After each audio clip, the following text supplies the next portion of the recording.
Welcome to 10-Minute TidBit, Intro to Motorcycles.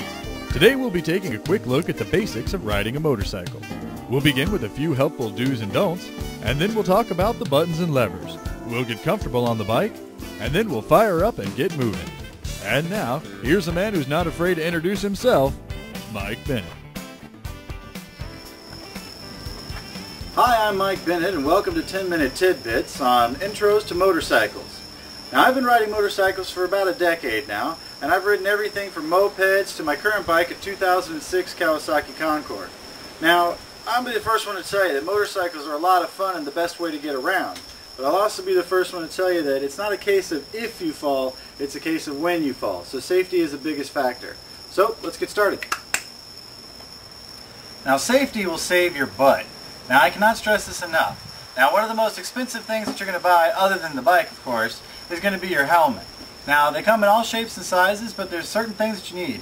You just need something that fits your head snugly, you need something that provides optimum visibility, and something that's comfortable enough that you're going to wear. And wear it. Another thing you're going to need is gloves and jackets. Anything you could put between you and the road is a good thing to have.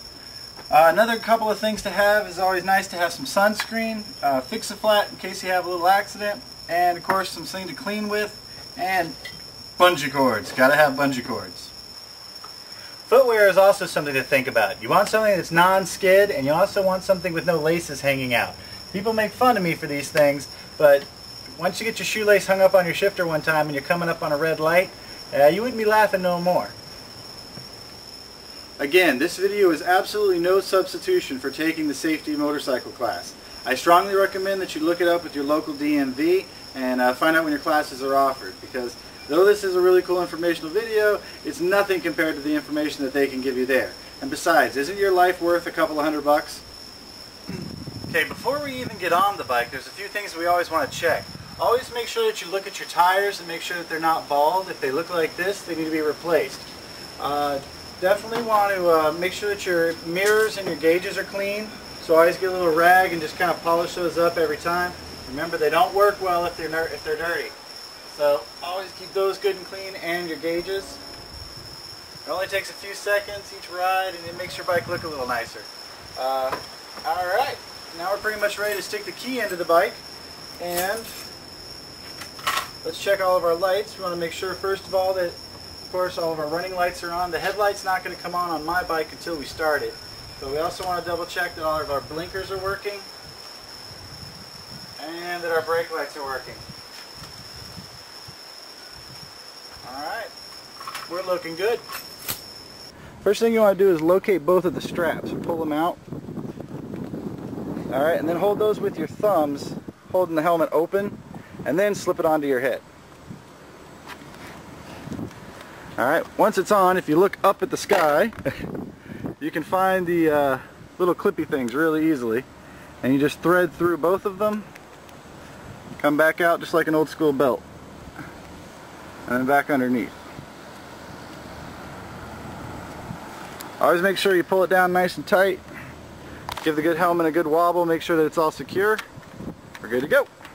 Always approach the motorcycle from the left side. This is very important because the kickstand is on the left side. That's what's holding the motorcycle up. So you always want to walk up to the motorcycle and put both hands on the handlebars, grabbing them very tightly. Then you're going to swing your back leg over and place it onto the foot peg. Whoop. There we go. Alright. Now go ahead and take your foot off the foot peg and put it on the ground firmly. Alright. Now, before taking the bike off of the kickstand, you always want to remember you're holding it up. So you want to keep your feet as far apart as you can, but still keeping them flat on the ground. If you have to kind of point your toes outward, it's okay. Just make sure that you're solidly connected to the ground before you take the bike off the kickstand. Alright, then you're going to just roll it back. Tuck it all the way back. Now that we feel comfortable getting on and off the bike, let's try moving it. But first, the levers and buttons and stuff.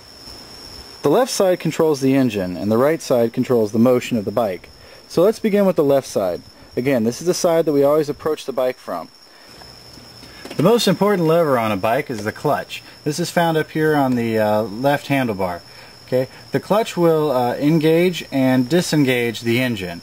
Okay, this is very important for stopping and going and all that jazz. It works pretty much just like that on a manual car. You engage the clutch and then the engine kicks in and the bike takes off. Pull the clutch in, the engine disengages, and then use the others to brake. We'll get to that in a minute. The left handlebar is also home to the high beams and to the turn signals and of course to the horn. Okay, enough of this. Let's get down to the foot. The left foot is not only in charge of putting up and putting down the kickstand, it also controls the shifter. Alright, while holding down the clutch, the motorcycle shifter works off of a ratchet system. By either stepping down or by pulling up, you cycle through the motorcycle's gears. So you have first gear, then there's a half step up to neutral, and a half step up to second, then to third, fourth, and fifth, and so on. And then you have to go back down through all the gears till you get to first. Okay, don't worry if you didn't get that. I'll explain it later in another video because quite frankly it's just too hard to explain with words and much simpler to understand and practice. Okay, so the right side of the bike moves and stops the bike. First and foremost, just like the clutch, the brakes are to be applied very gently. The right foot controls the rear brake, applying 30% of the total stopping power of the bike. If you mash down on this pedal, you're going to lock up your rear brake or your rear tire, and then you're going to kind of fishtail a little bit. So just gently apply the brakes. Gently ease into the brakes. Alright, let's go up here. Okay, up here on the left side of the bike, of course, you're going to find first thing the kill switch. This is in case you accidentally come off the bike or something. It's a good idea to try to kill that first. That way the motorcycle is not going to be on when it hits you. So try to get in the habit of using the kill switch to turn the bike off. Also up here you're going to find the other 70% of all your stopping power up here, the front brakes. Again, these are something that's supposed to be used with finesse, so always kind of gently apply the front brake. If you clamp down on that, this is what's going to happen. So again, always try to just ease into the front brake. And of course over here you're going to find the throttle, but we're not even going to be talking about that at all today. Last but not least, of course, the start button, and we'll get to that in a little bit.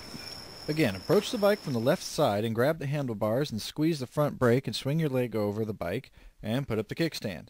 Okay. Now release the front brake while still holding the clutch and gently walk the bike forward a few feet.